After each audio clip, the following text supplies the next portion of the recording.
నీ ప్రజల నెమ్మదికై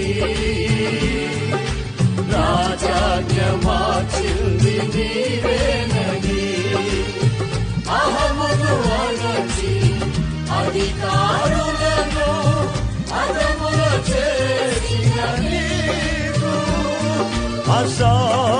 అసాధ్యమైనది ఏమున్నది, అసాధ్యమైనది ఏమున్నది, అసాధ్యమైనది ఏమున్నది, అసాధ్యమైనది ఏమున్నది. యూదా స్తుతి గోత్రపు సింహమా యేసయ్యా, నా ఆత్మీయ ప్రగతి నీ స్వాధీనమా.